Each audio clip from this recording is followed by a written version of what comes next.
Couch stretch then helps us to double up on the hip flexors, which can get majorly tight from sitting. And it also stretches the quads, specifically the rectus femoris, which is also connected to your hip flexors. Think about pushing your shin against the pad and squeezing the quad and the glute to get comfortable in this position over time. For the couch stretch, level 1 is going to be using a bench. I use this for my clients that have a really hard time doing this against the wall, which we're going to discuss in level 2. You can even regress that a little bit. So no worries if you don't have a bench. I'll show that in just a second. So for you, when you're using an incline bench, you're gonna put your hands on the seat first, then put your knee there. You're gonna bring the foot over like this, and you're gonna slightly try to stand up, stretching back, reaching back, stretching that hip flexor and the quad. The further that you go back, the more stretch you're gonna feel. And then if you want more stretch, you can incline the bench even more. I like to use a pull to help me push back with my clients.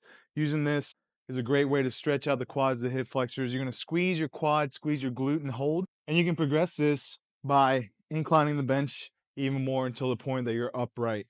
You can even pull in a little bit with the hands on the bench. So level 2 is gonna be using a mat against the wall. You can start here if you don't have an incline bench. And ideally, the further away your knee is from the wall, the easier this is gonna be. So to set up, you can start on both your knees, bring this leg up here, and then you're gonna slowly try to stand up, bringing this leg up. So this leg, front leg should be about 90 degrees. Push back with your pull and stretch right there. Again, the closer that your knee is, the more stretch you're gonna get on this. And the goal is to eventually have your knee and your shin in the same spot as you push back like this. So level 2 is using a wall like this. And then level 3 is getting shoulders to the wall on the stretch.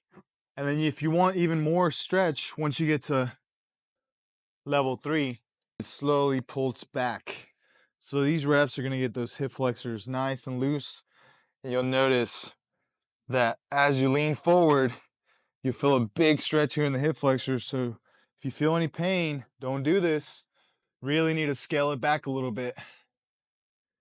Coming forward, big stretch right there. And then leaning back.